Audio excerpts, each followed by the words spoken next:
All right, guys. Well, welcome to another call. Thank you, as always, for investing time into yourself, into your personal and professional growth. We all know it's very easy to be tied up in business and every other external distraction to get you away from leveling yourself up. And I appreciate you guys making that commitment to be here this afternoon. So, as I asked the community, hey, what do you want to learn more about? Like, what are you trying to grow in this season of your life? Like, what does that next version of yourself look like, and how can we help you get there? A lot of people, including myself, a big topic was parenting, right? And even marriage, right? You know, how to be a better spouse, how to be a better father, how to be a better mother, right? And, this is something, man, that, with me having three kids, 5 and under, there was this one line I remember when I had our first kid, and everybody will, like what's advice? You're asking everybody for this advice, and a lot of parents are like, hey, listen, man, you'll just figure it out. You'll just figure it out. And yes, there is truth to that. And quite frankly, yes, we did figure a lot of stuff out, but I don't want to just figure stuff out. I want to do things at a high level, right? I don't just want to get by and figure out and go off of what I know, right? Especially when it comes to parenting. I want to, just as if, whatever else we're trying to learn and take on, we want to learn from a teacher. Why does it work like this? Why, if I do it like this, I get a better result? A lot of times we don't do this as parents, right? We don't try and find coaching and educating on truly how to be the best parent we can be. And quite frankly, it's not doing our kids the best service we can possibly give them. And I've went years and years of, just tried what I thought was doing the right thing. And a lot of it probably was, but there's a lot of mindset and a lot of different, things behind how you discipline kids and what the ways that you're talking or telling, stories to your kids. And it could really impact them, man. So I was like, you know what? Like, I'm not just going to sit here and wing this being a parent. I want my kids to know I gave it my best shot to raise them the best way I possibly could, because I seeked out education. I didn't just try and figure it out myself, which is a lot of people's, answers. So you'll figure it out. So this was one of these things where, and I hold myself accountable, I didn't do it, right? I didn't really seek advice. And then I came across this man, our next guest podcast, Larry Hagner. He has the Dad's Edge podcast. And I actually heard it through somebody that we've heard in the Harvest speak, that I told you guys is one of my coaches and mentors, David Meltzer, had him on his podcast. And, I was so intrigued, and I was like, man, this is what I needed to hear for so long. I needed to digest the same way that we learn from other teachers in trying to get better in our health, in our business. Why don't we do this as parents? Right? So we know we're giving our kids the best of ourselves. And man, it was a breath of fresh air. And I listened to a lot of his stuff, followed him on Instagram, man. And I was like, this is the guy. This is who I need to expose our community to, that I know will be able to really help us level up and give us tactical advice to become the best parents we can be, but also the best spouses that we can be in our relationships. So, Larry, thank you so much, man. It is an honor, brother, an honor to have you in here and share time and invest your time with our community. These are everybody in here is like family. We all grow together. We are in the trenches together to continue to chase that next version of ourselves, man. And you are going to be crucial to the growth of us as parents in our relationships, brother. So thank you for coming into the Harvest, my man. Well, thank you. Thank you very much for having me. It's good to see all you guys. Good to meet all you guys, quote unquote meet, right? This is like the Zoom thing, the pandemic thing. This is the way people interact now. I actually read not too long ago that Zoom fatigue is actually a real thing. So like people just being on Zoom all day and they're just like, oh my gosh, my eyes are going crossed. So real quick, I just want to kind of poll the group here. And first of all, Devin, thanks for having me. Let me ask you guys this. If you guys were to better learn a few skills that you could better connect with, which first of all, how many of you guys are married? Okay. So I think just about everybody, and especially Tim Jennings. I mean, look at him. He's just like like the whole time. I'm married, right? No, obviously. So if you could better connect with your spouse, if you could learn a thing or two to better connect with your spouse, what would you be telling me that you learned when you stepped off this call? And I'd love to just get some volunteers to speak up. Repeat that question one more time. If you guys were celebrating a new skill or a new way that you could better connect with your spouse, what would you be telling me that you learned? I'll tell you. A better way to handle when my wife is, when my wife is talking to me, like, to give you an example, it's like one of those things where I learned to ask her this question. Is this like, are you just trying to vent to me, or do you want to solve? You want me to solve a problem? I'm a big problem solver. I don't like things to stick around a long time. I'm like, all right, what's the problem? Here goes the solution. I've learned that a lot of times it's could be just her wanting to vent and not want me to be Devin. You know what I mean? So maybe a better way to help and serve her when she's going through something, if that makes sense. That makes no sense. I don't know what you're talking about. Jennifer, do you know what he's talking about? Yeah, not at all. Let me, before I get to Jim, I would love to just hear Jennifer's perspective on this, just a female's perspective on what Devin just said. Well, it's interesting that he said that, because I was going to say one of the things that my husband and I are constantly struggling with is I try to tell him something and he interrupts me the whole way through to give me his feedback. And I'm like, I just need you to let me finish my sentences and I'll tell you what I need. I'll ask you my question at the end. I'll let you know the feedback I'm looking for, the help I'm looking for, but you interrupt me and come in with these different perspectives and these different ideas. And I've lost track of what I was actually trying to talk to you about. Yeah, no. So yeah, listening, right? Being heard. I'm also going to write down the word empathy, right? Let me ask you something, just and let me get to Heather. Heather, are you okay to talk, or you're muted? Heather, Jennifer, I'm just going to ask the women here, when you come in and speak to the man in your life, your spouse, are you wanting him to solve your problems, or are you wanting something else? No, I want them to understand what I'm trying to say, not solve anything. Yep. Like the biggest issue that we have is I'm the default parent. I'm the schedule keeper. I'm the housekeeper. I also work from home.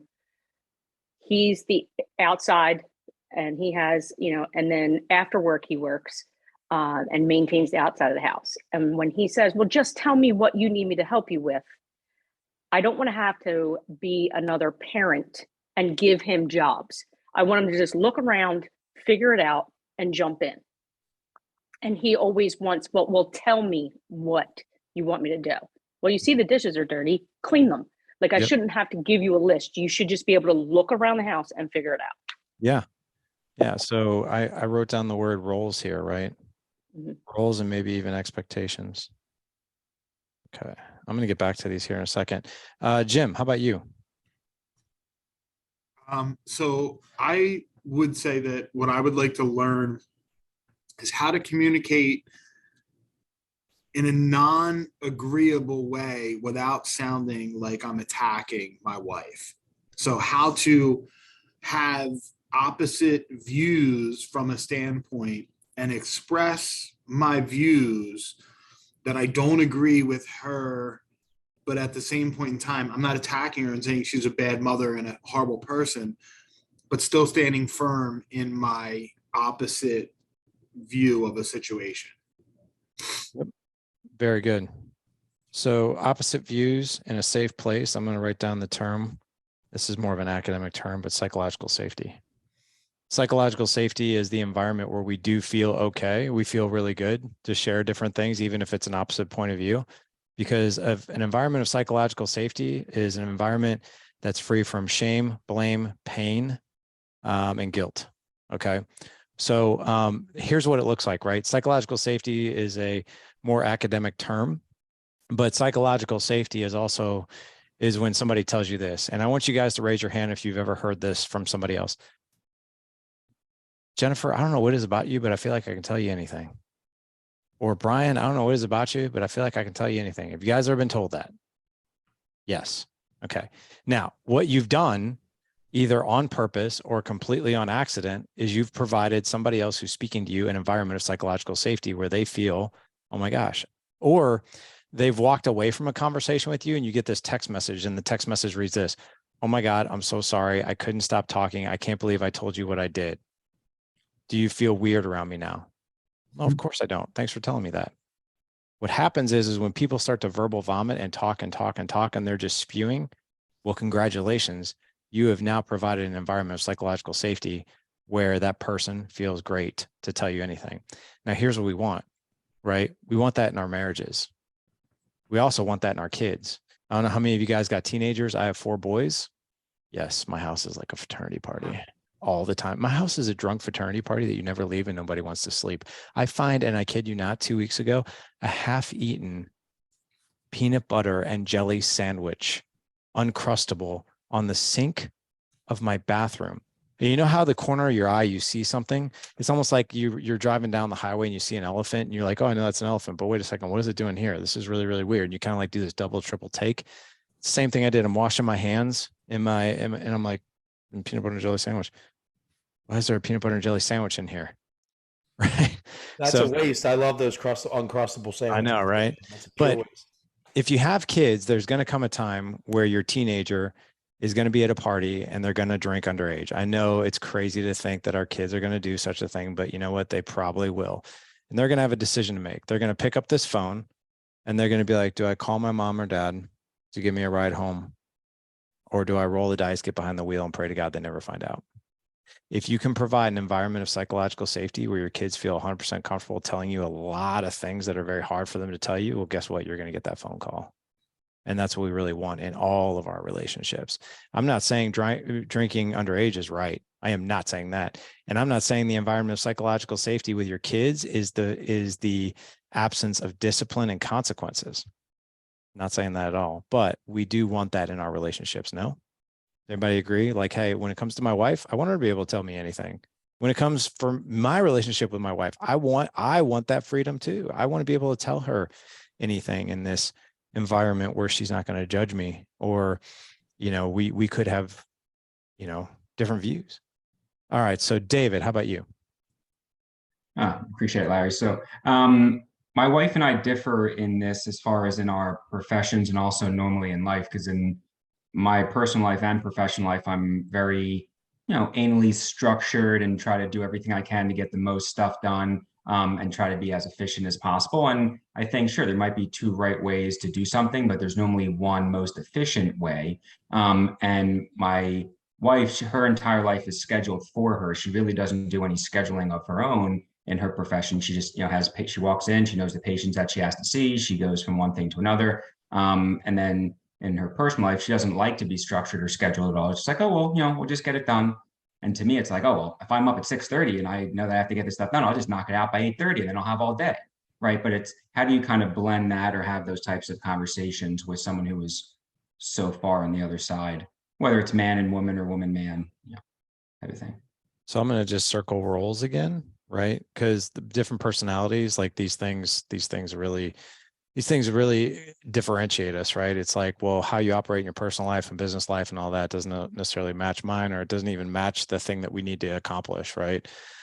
So listening, empathy, roles, opposite views, psychological safety. Did I miss anything? Larry, is it safe to say that this all translates into your business relationships too, as far as employees? 100%. That's, yep, which wanted to know. 1,000%. So one of the things that we teach, so we have a program for dad business owners, right? It's called Dad Edge Accelerator. What we do is we help men with what we call the trifecta: continuing to grow and scale your business, right? Create an extraordinary marriage with your wife where you have elevated communication, deep connection, and better intimacy. And then the third in the trifecta is your kids. Having this incredible having incredible connection with your kids, creating an environment of psychological safety, making memories and adventure and all these beautiful things, right? So what I'll tell you is all of these skills, the foundation of all these skills is connection, conversational excellence, and better communication, right? And you can literally use all of some of the skills that I'm going to show you guys today in your business, with your customers, with your team, with your wife or your husband, and with your kids. First of all, what I want to do here is I want to ask you guys, and it's okay if you don't know the answer to this because most people don't. Can everybody see my screen okay? Maybe I need to spotlight myself. I'm just going to pin. Does everybody see my screen like kind of blown up? Okay. So real quick, and I'm Hold going on, blown up. Hold on, let me go back. well, am I spotlighted? Yep, you're good. Yep. Yeah. Okay. All right. Real quick, I'm just writing 2 words here, men and women. Men as husbands and fathers and just human beings. We have 3 basic needs. Does anybody know what the 3 basic needs of a man is? By the way, all my teaching and coaching is interactive. So like I don't like to preach from a pulpit. I like inclusion. So I like participation. So 3 basic needs of a man. Does anybody know? It's okay to have the wrong answer. Jim Butts needs 12. He has 12 basic needs. Feel safe Yep. or shelter, like a roof above your head. Yeah. So great start. I would say that is there's 3 basic human needs, right? For survival, right? Which is food, shelter, clothing, right? Now let's take that just one step above that, right? When it comes to like when we have those 3 things that are met, our food, shelter, and clothing, what do we need now in life and relationships? Love, affirmation, and value. Okay, that's pretty darn close. So what else? Any other words jump out for you guys? I see in the chat purpose, control. Beer. Yes. Beer. That's great. Respect. That's one of them. Trust. It's not one of them, but that's a good one. I'm going to write this other one down because it was pretty much said with words of affirmation, but appreciation. Okay. And validation. All right. Now so respect, right? One of the most hurtful things you can do to a man is disrespect him. One of the things that you could take away from a man is how much you appreciate how hard he works, or the things that he does, or the things that he sacrifices. To us, that's gold. And I'm going to debunk a stereotype here that sex is the most important thing to a man. I will tell you, for the women who are listening to this, or the wives or whatever, if you just literally pull your man aside, or better yet, you say this in front of the kids, hey, thank you so much for working so hard for us. We really, really appreciate everything you do here. I will tell you, for most men, they won't say this out loud maybe, but sometimes that's better than sex. It truly is. Like it is like the skies open up and we're like, holy crap, that's amazing to me. Right? Respect is another one. Worst thing you can do is emasculate a man, especially in public. It's really hurtful to us. And validation. This one's really, really hard for us to accept, but it is what it is. At the end of the day, the number one human fear is I'm not good enough. I won't be loved. And I'll be left alone. At the end of the day, men, at the core of who we are, am I enough? Do I make enough money? Do I provide enough for my family? Am I good enough in bed? Do I provide enough emotional support for my wife and kids? Am I enough? Am I enough? Am I enough? Over and over and over again. So when you validate a man, believe it or not, it is really freaking deep for us, right? If any guys disagree with me, please let me know. But at the core of who we are, that's one of the things. I like to joke about this one. If you ever doubt this last one, think of the last time or the last several times, like after you had sex with your wife, you look over and you're like, that was good, right? It was good. Yeah, you were good. Okay, cool. Right. Which we check in just to make sure, everything's good. We pleased her, right? For women, what are the 3 basic needs for a woman besides food, shelter, and clothing? To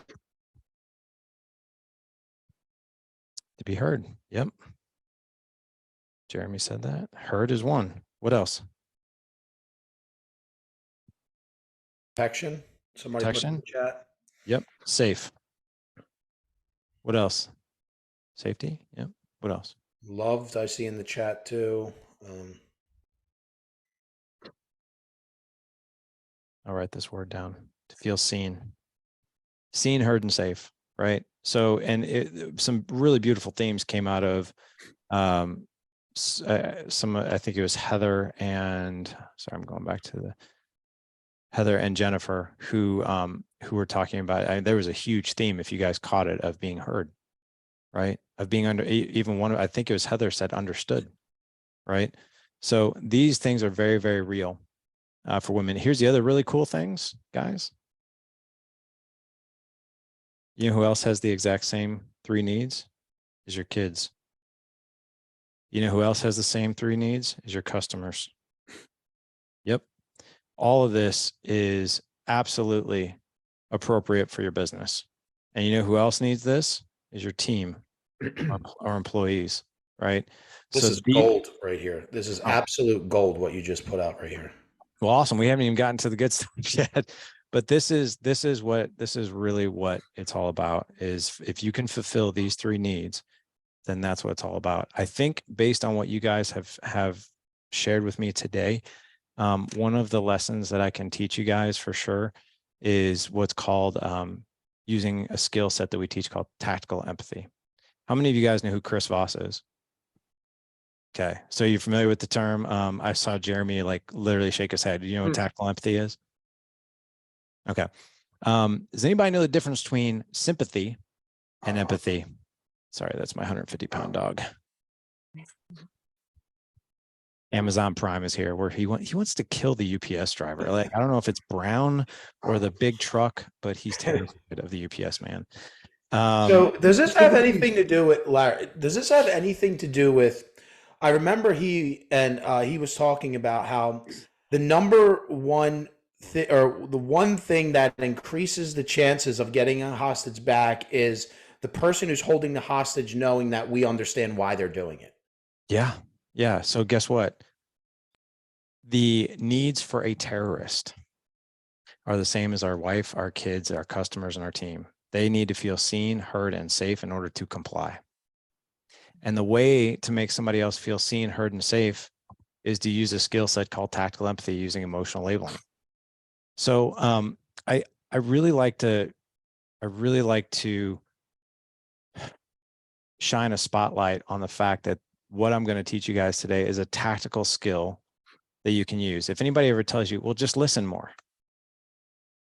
that usually does not help us. Like if my wife tells me you need to listen to me more, the thing that's missing for me is, okay, well, and again, I don't mean to insult anybody here or the women here or anything like that, is as a man, I'm like, well, how do I do that? Right? How do I listen more? I actually need a skill that's going to help me turn the hamster wheel off in my head, right? As somebody else is talking, because as a man, you know, we are so freaking programmed to solve problems. We are wired at a DNA level to hunt, gather, and provide, to solve problems, right? So when our wives need us to listen, it's actually very hard for us, believe it or not, to turn off that solution-based mindset to just rush in and solve whatever problems we think that she's facing. But here's what I'll tell you in the defense of men, and this is obviously for Heather and for Katie and for Jennifer. We do this because we love you. We do this because we care.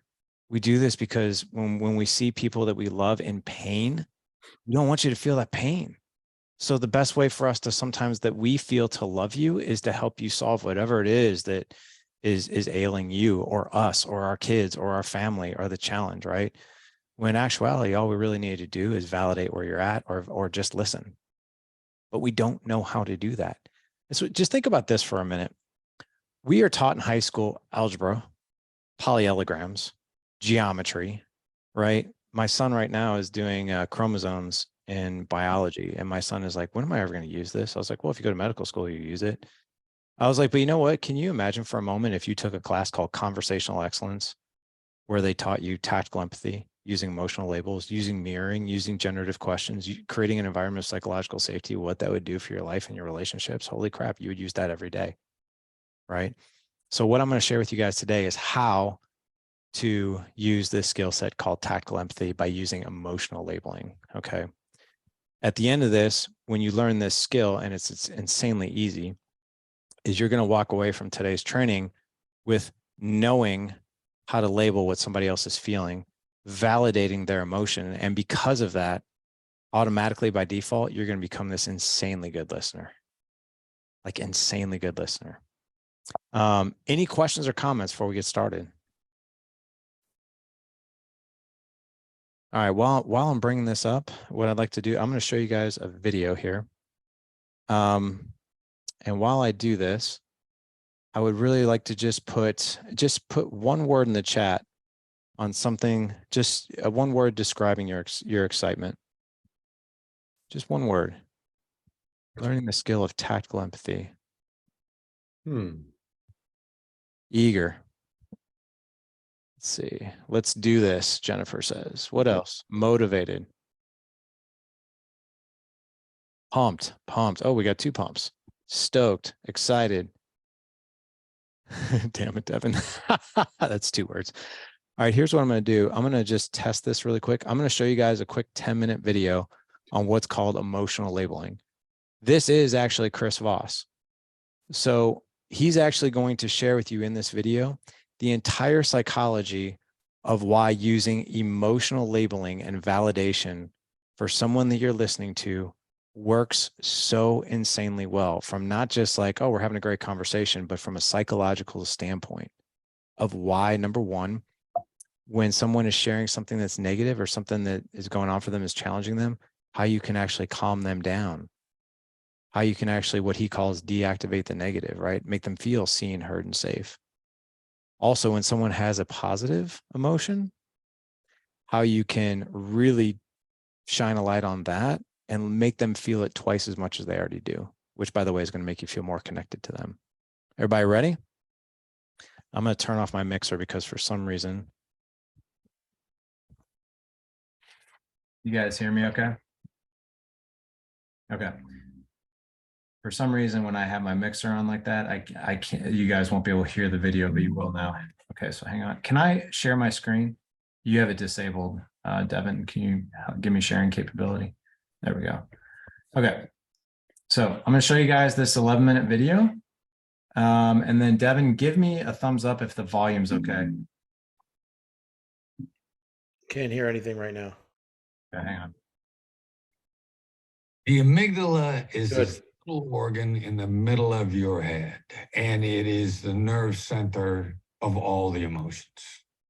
There were neuroscience experiments that were done where they put people in fMRIs, functional magnetic resonance imaging equipment, so they could watch the electrical activity in people's brains. Then they induced the negative emotion by showing a photo to them. The photo might make them feel sad, angry, lonely, hurt, upset. They knew the photo would trigger some sort of a negative emotion. They showed the people the photo, and they simply said, "What are you feeling?" They told them to identify it or label it. And every time that the person self-labeled, they saw the electrical activity in the negative part of the amygdala decrease. Every time. And we first started on labels. In a hostage negotiation, we called them emotion labels. And we use it as a very self-defining skill. You labeled emotions. You heard an emotion, put a label on it. Somebody sounded angry, you said you sound angry. And if that negative emotion is there, that label will reduce that negative emotion. So in this section, I'm going to teach you about labels. Labels are just verbal observations. When I first came out of hostage negotiation into business negotiation, I actually thought this was the least important skill on our list.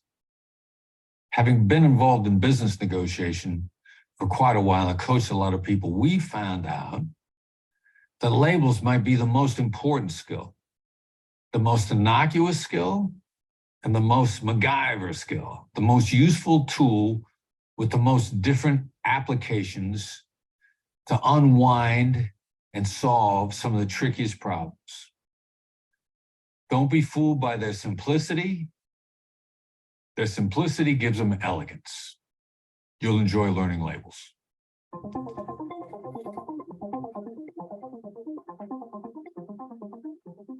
All right, the steps to labeling. The first step is you simply being aware of the emotion or the dynamic from the other side. Now, this is a lot easier than it sounds because you've got a great gut instinct. Becoming aware of what your gut instinct is picking up is the first step. Then the second step after that is to simply label it. That starts out with, it seems like, it sounds like, it looks like, it feels like. Those are the first few words of a label. And then just fill in the blank. If your gut instinct is to say, look, I don't want you to be upset about this, your gut instinct is picking up that they are upset or they will be upset. So, and take it and make it a label. Seems like you're upset about this. What happens in your brain is you say to yourself, am I upset? It triggers that contemplation. And the mere act of triggering that contemplation deactivates the negative. So my labels are going to do several things simultaneously. They're going to build the relationship. They're going to help me gather information. And since both of those things are happening, then my influence with you is going to increase. And the great thing about this type of influence, this approach to influence, this is what I call trust-based influence. It's the lowest maintenance, most durable type of influence there is.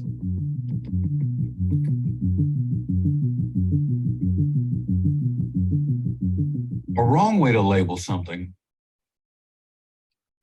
involves the phrase, what I'm hearing. Now, a lot of people have been taught to say, well, what I'm hearing is, by starting out with what I'm hearing is, I've dropped the word I in inappropriately. And the message that I'm conveying is that I'm more interested in my perspective than yours. It's also important that you resist the urge to explain a label or to add some follow-up or to talk in any way, actually, after a good label. A good label, you got to let it sink in. You got to let it have its effect. You got to let it trigger the type of contemplation, the type of thinking that you want to have triggered in the other side. You got to let it fully deactivate the negatives. So after you've made a great label, you got to shut up. You got to shut the front door. You got to stop talking. Even if you got another good label, let the first one hit hard and sink in before you follow up with the second label or before you ask a great question. Let your labels sink in. Don't explain them. Don't step on them.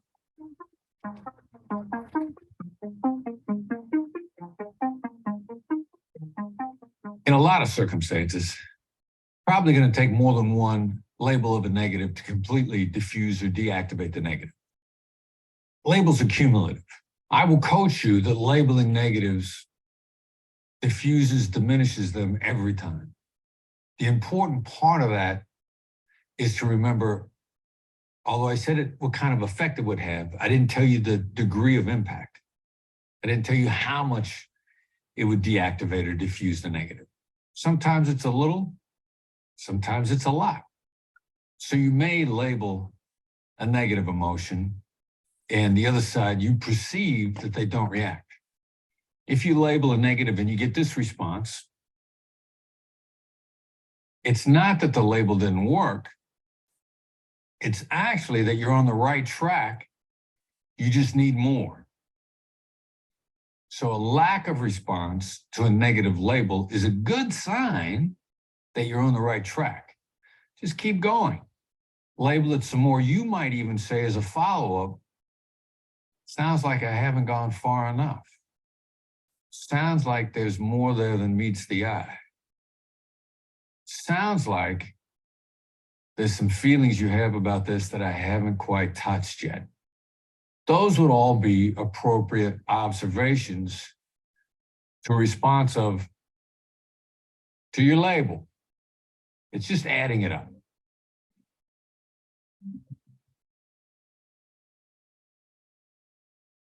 What I've hoped I've established with you is that labeling a negative deactivates a negative. But now I want to talk with you about what happens when you label a positive. It's the opposite. Labeling a positive reinforces it. You may be in conversation with a customer service person for an airline, and they're short-tempered. They've been beaten up all day, And you didn't call them to congratulate them on doing a good job anyway, or that you don't call customer service to congratulate them on what a great job the airline's doing. They know that. They know you're mad in advance. Now, here's the crazy part. Their impatience, their empathy, their perspective on this is that if you're lucky to be talking to them at all, they're actually being generous with their time. That's their bizarro worldview. Again, empathy is not the truth. It's not the reality. It's the other side's point of view. So great positive to reinforce here is to say to them, I appreciate you being generous with your time. It feels like you're being really generous with me right now. I've in fact used that with airline customer service personnel who talked to me as if I was lucky to have them on the phone at all, put me on hold for a long period of time. When the woman came back on the phone, I said, look, it really feels like you're being generous with your time. And her tone changed instantly.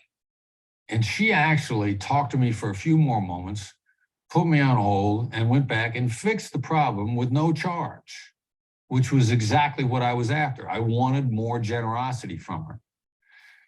And so since it was there, I knew it was buried underlying the emotions that were on the surface. I just used a positive label to reinforce it and build it back up.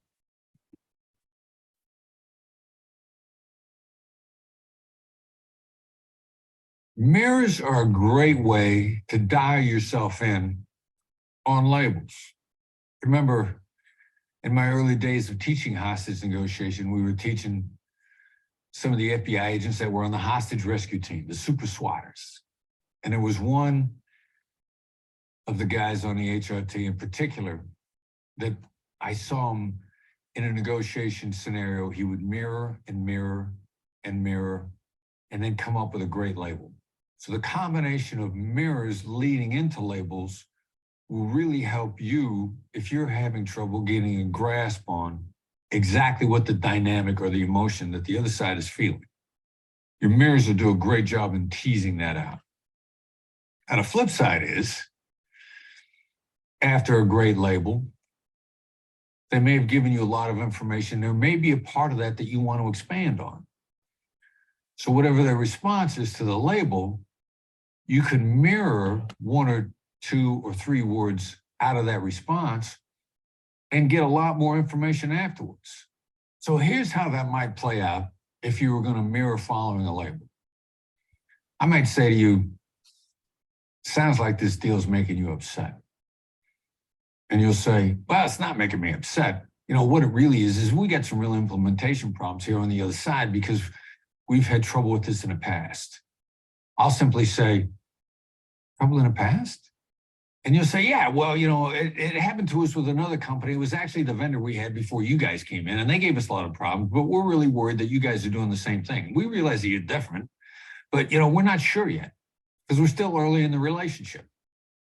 And then I might say, early in the relationship?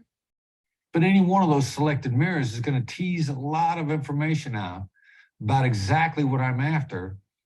And it also helps you think it out loud.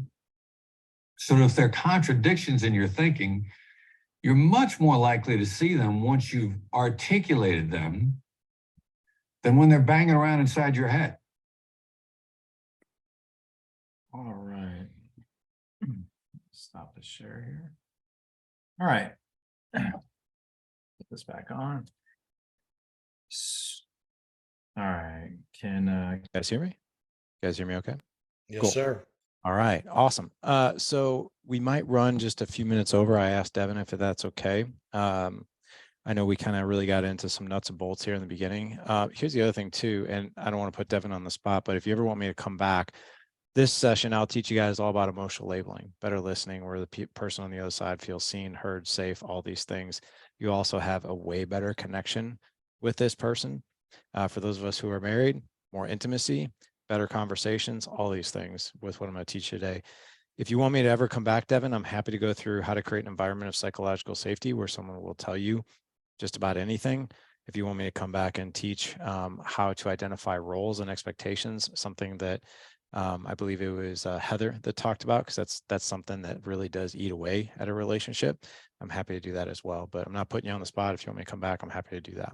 No, dude, listen, man, you're bringing a lot of value, and that's all I care about for our community here. So now Awesome. with the what you're going over, Yeah. this translates to both relationships and marriage and also children, correct?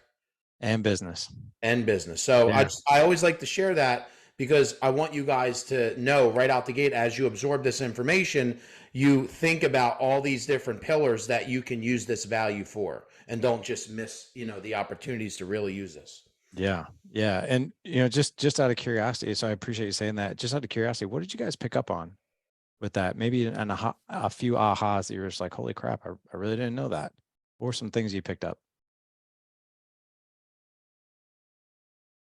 I would say just how interesting. Like how doing that labeling can immediately have the power of how it does diffuse certain things. Yep. Even talked about the amygdala, right? The reptilian brain that's fight or flight or freeze. Yeah. When you label somebody's emotion, you actually calm that part of the brain by doing so. It's remarkable how it works. What else? Let's hear from somebody else. I've definitely made the mistake of saying what I'm hearing. Yeah. Oh yeah, yep. Yep. And why don't we want to say that? What I'm hearing. Because it's about what I'm hearing and not keeping it about them. Yep. Exactly. So how do you say that? How do you reverse that again? He did give an example of how to pretty much say it was like sounds like you're upset. Yeah, like sounds feels like you're angry, right? So let me go over this real quick. And I'm actually going to give you guys an even better way that we've learned to do this. So I'm going to take, what we do is I like to show the video from Chris because it really gives some context of psychological impact with these conversations. Okay. But so this is part of our curriculum. We help guys create an extraordinary marriage. And believe it or not, this is truly one of this is what you're looking at is really what works very, very well. So if you want to create an extraordinary marriage, right, that's here in the middle, you need connection, you need safety, and you need intimacy. We call these skill sets the big three: tactical empathy, curiosity and appreciation, and intimacy. Now, what we're going to talk about today is just labels, right? There's also mirrors, there's also voice tone. So curiosity and appreciation is generative questions, the environment you create, and the vision for your relationship. Intimacy is love languages, core values, and creating an environment of psychological safety. But for today, what we're going to go over today is labels. All right. Real quick, I just want to share this with you. As you're labeling somebody, I'm not going to go over voice tone today, but as you're labeling somebody, you will completely and totally change the meaning of whatever you say just in the voice tone that you use. And if you don't believe me, here's how it works. Jennifer, I want you to take note to how you feel when I say number one and I say number two. I don't want you to answer until you've heard both. So here's number one. Jennifer, what's up with that heart in the background? Now that's number one. Now, if I say, Jennifer, man, what's up with the heart in the background? How did number one feel compared to number two? Number one came across more judgmental. Yep. And number two came across as, oh, that's really cool. Tell me about it. Right. So how you say something, or if you've ever been told, this is my favorite, why you sound so mad? I'm not mad. Well, you sound mad. I'm not mad. Well, then now suddenly we're both mad, right? Because I was just labeled as a sound mad. So when you're labeling somebody's emotional state, especially if it's an emotion that they feel might be negative, right? It's always really important to not have a voice tone that's condescending. Sounds like you're mad. Sounds like you're angry, right? Tell me more about that. What's going on? So how you label somebody's emotion, you've got to have the voice tone on point. Be gentle with it. Let it land right. The simplest way that I could teach voice tone is slow your voice tone, your cadence of the tone of your voice by 25%. Just by me talking faster and louder and more intense, it feels more intense and it feels more stressful. But if I slow it down just a little bit, just like this, I automatically slow down, which means I also probably slow you down just a little bit. Did everybody feel that comparison a little bit? Yeah. Okay. I always like to start off with just a quote, and then by using labels, we can achieve trust-based influence. We can build trust, we can build rapport, we can build a better relationship because of that. Just some common mistakes that we make. And exactly, Jennifer said it, right? What I'm hearing is, we never want to use what I'm hearing is, right? What we want to do is, another common mistake, what we want to do is sounds like, feels like, looks like. Those are what we want to start with. And I'm going to go over that a little bit more later here. The other thing too is don't explain a label. Feels like that's upsetting. Who wouldn't be upset? And then you just be quiet.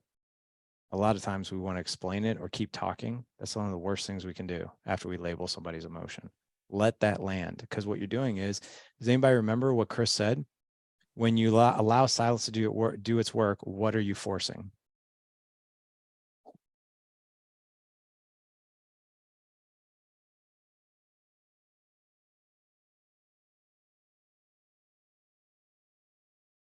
Contemplation. The person's actually deciding, do I feel that? I'm not really, do I feel that? I think that is what I'm feeling. Yeah, I am angry, right? So you're forcing contemplation. So don't rob somebody of that. This is why we don't explain it. So here's what we do want in any conversation, what we don't want in any conversation. We don't want the person to feel unheard, right?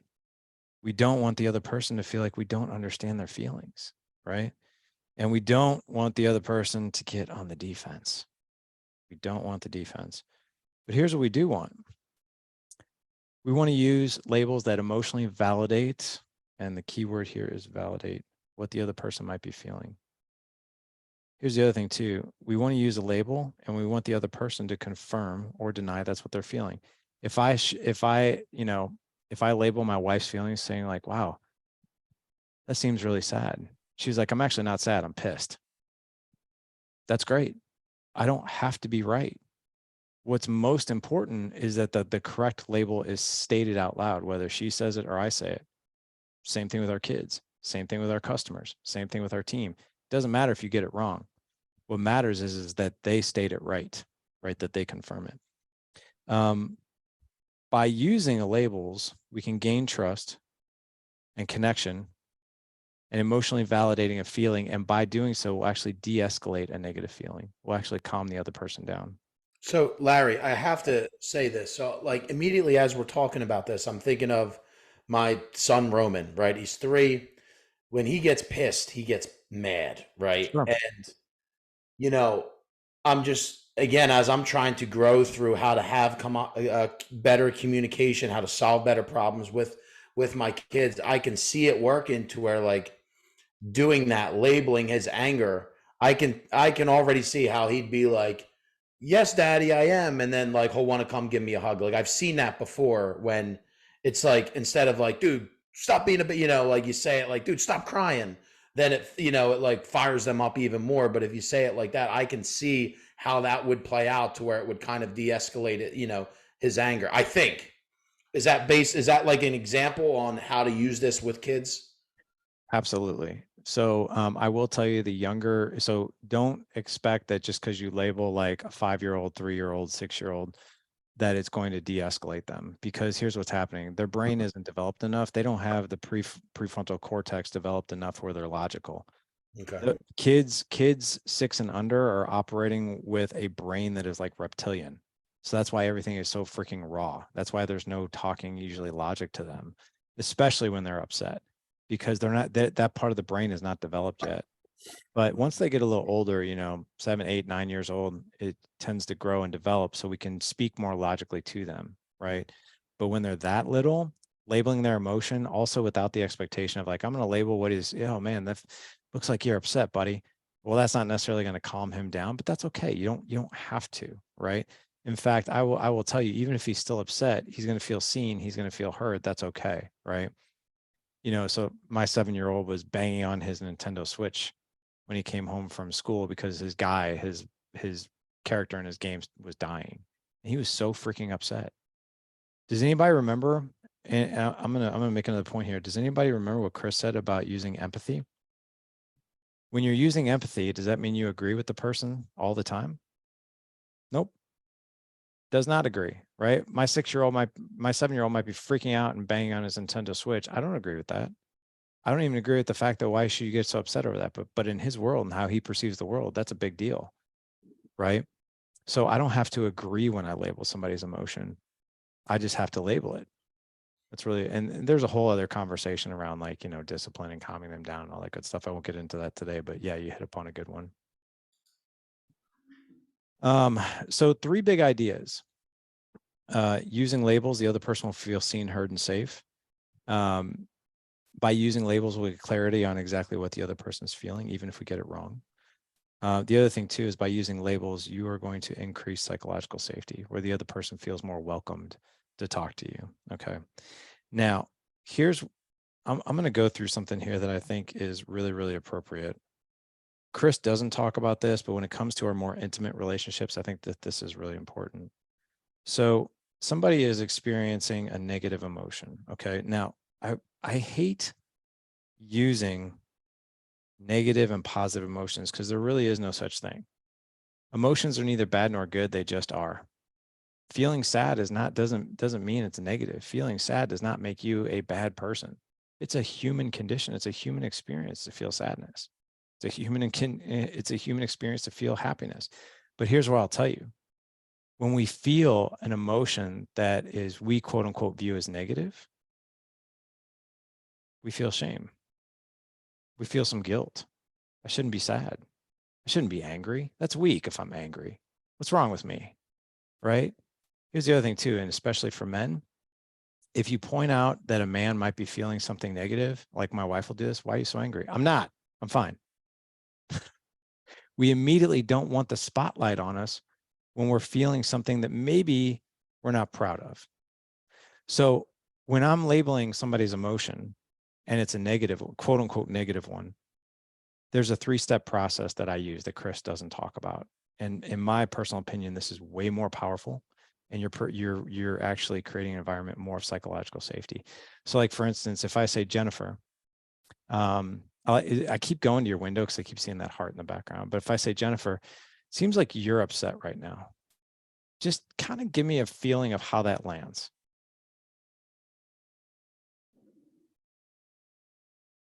I'm not, so it made me think, what am I doing that makes him think that I'm upset?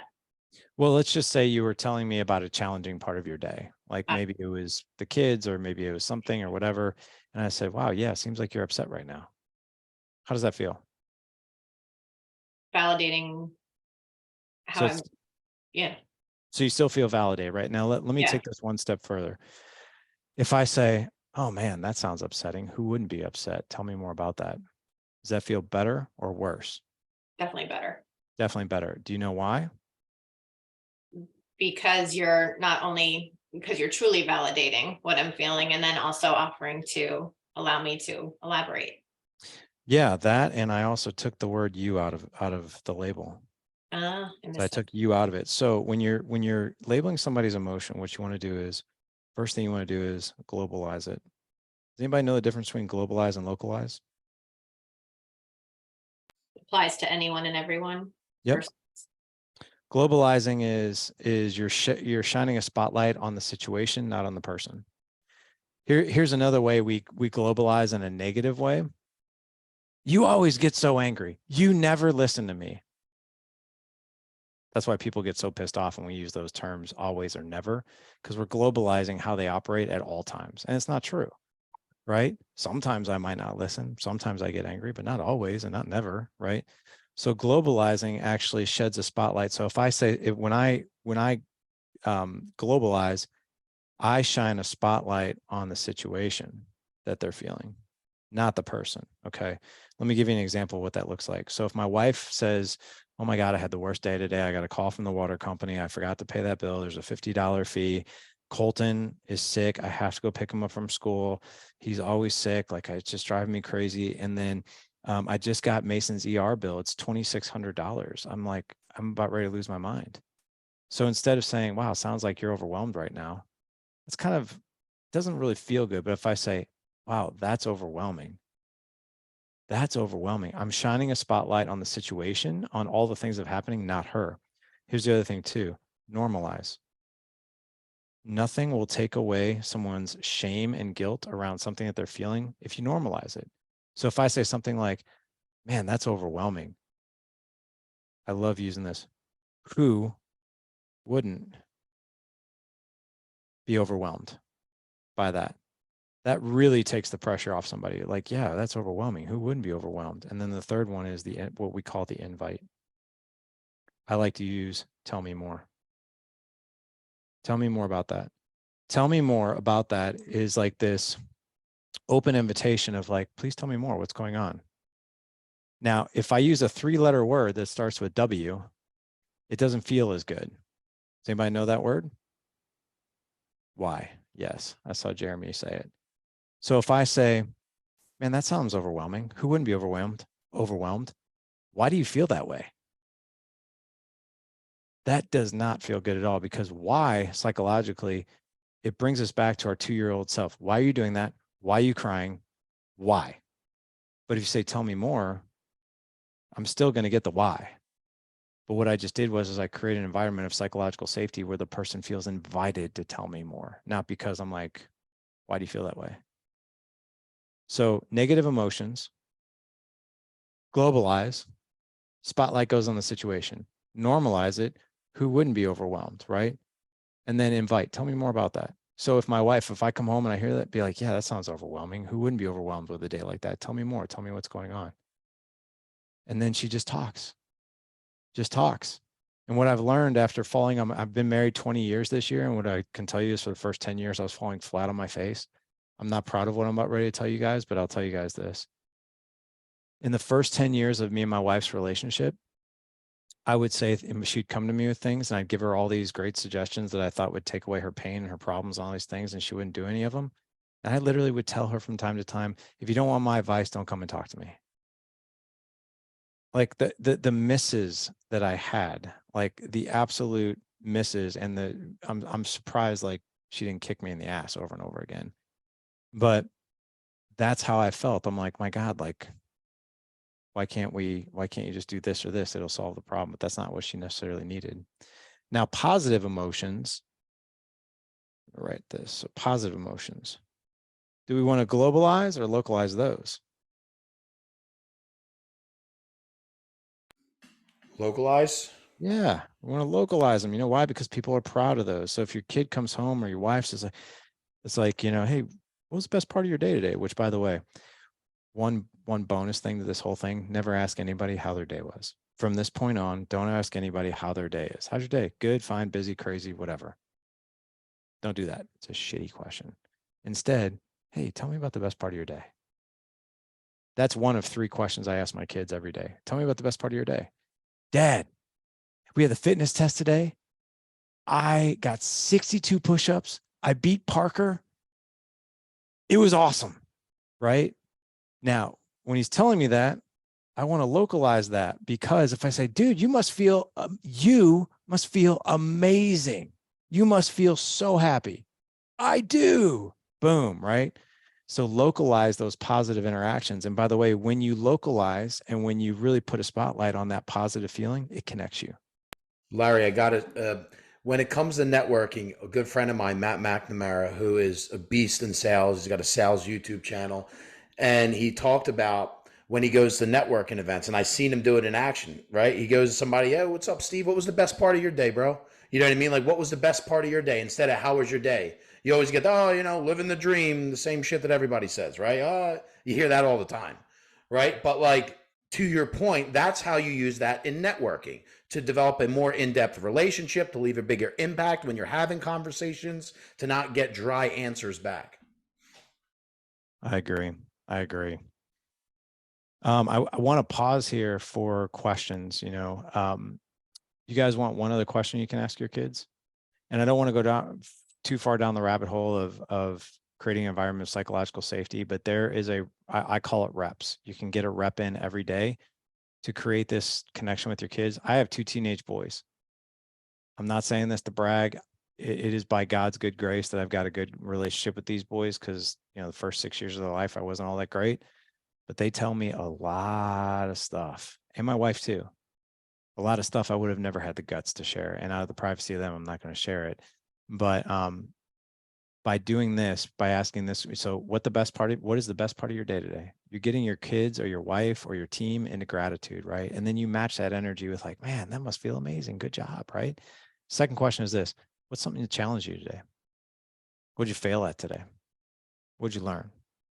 And I love this question because this is the opportunity for your kids to tell you something or anybody they're not so proud of. And this is your opportunity to respond and create an environment of psychological safety where someone's going to either make a decision to keep talking to you or talk to you about anything hard again, or to never talk to you again. And so if my kid comes home and says, I got a D on the science test, Dad. And instead I'd be like, so I don't know how you guys were raised, but this is how I was raised. What do you mean you got a D on the science test? Didn't I tell you to study for it? I told you to study for it. You were talking to your girlfriend all night. I told you to study for that test. We don't get D's in this family. You're grounded. Okay, I'm never telling you anything like that again, right? Now, I'm not saying me getting a D is right or wrong, but here's how you respond with psychological safety. Oh, man, I bet that took a lot of courage to tell me that, huh? Tell me more. What's going on? And by getting him to talk and me asking questions, I don't have to lecture. And I'll just give you an example, and then I want to take some questions. So I'll be like, well, tell me what happened. Yeah, the test was on 6 chapters. I studied 1, 2, and 3. I didn't study 4, 5, and 6 that well. I thought I knew it. I didn't.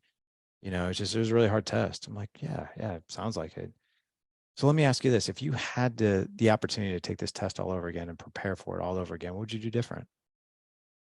Well, I would definitely study 4, 5, and 6. I probably would study a little bit longer. I probably would have gone to this study group that was on Wednesday after school. I skipped it because I didn't want to go. I went to QT with Riley instead. I probably would have done that differently. And those are some good lessons learned. So let me ask, when's your next test? Well, it's next Friday. Okay. Well, based on the information that you have and what you've learned, what would you do different preparing for next Friday versus this past one? And then boom, boom, boom, boom. They are laying out the plan. All I did was guide them with a question and create an environment where they could share it out loud. And after I hear the plan, great. Well, how can I best support you? Want me to hold you accountable? Do you want me to help you study in any way, shape, or form? No, Dad, I think I got it. I think I got the plan. Awesome. I think you do too. That's how you create a rep of psychological safety, right? And by the way, I don't need to punish my kids. When it comes to something like that, the punishment was the D. Now, if that keeps happening, it's a bit of a different story, right? Then we got to be like, hey, we need to talk a little bit more about this. What do you think? So I want to take any questions that you guys have over this topic, though. Anybody got anything? I see something in the chat. It looks like I'd love to learn more about creating safety, especially for my daughter. I'm assuming, Heather, do you want to elaborate on your question? Yeah, can you elaborate?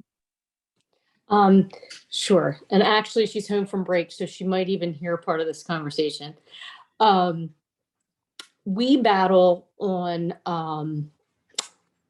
the friends that I would like her to be associated with, and their views. They're very liberal.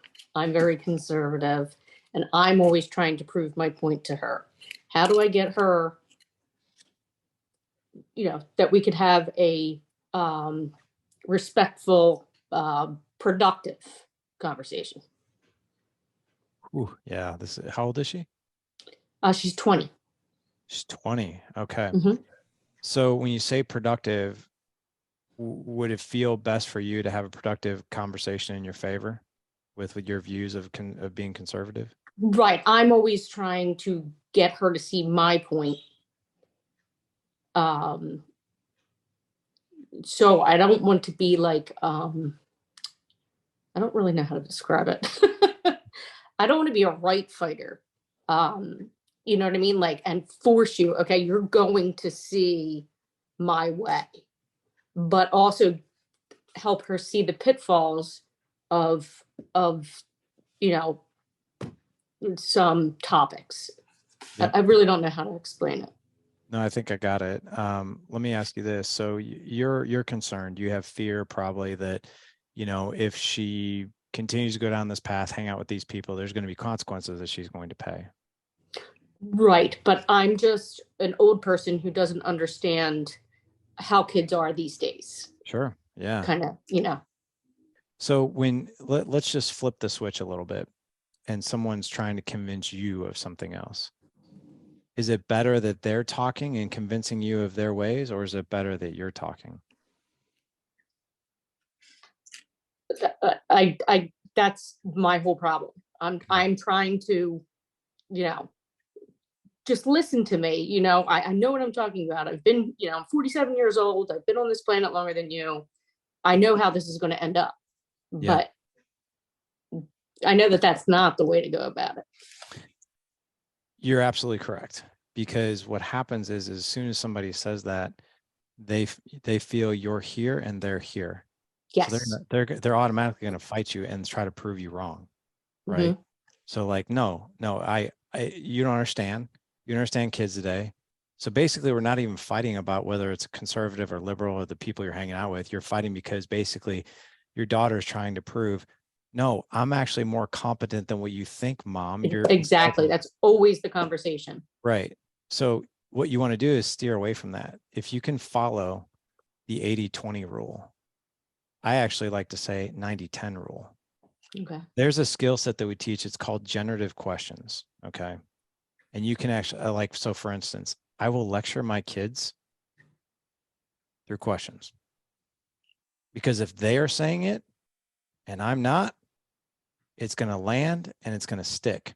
I'm not manipulating them, because I think that they're in life. Your daughter's 20 years old. She's an adult. So she's going to have her views and she's going to choose to hang out with people, whether you like it or not. Right. We only have influence. We don't have control. Right. So when it comes to influencing, right, or when it comes to conversating with someone, what you really want at the end of the day is probably a great connection with your daughter, right? Okay.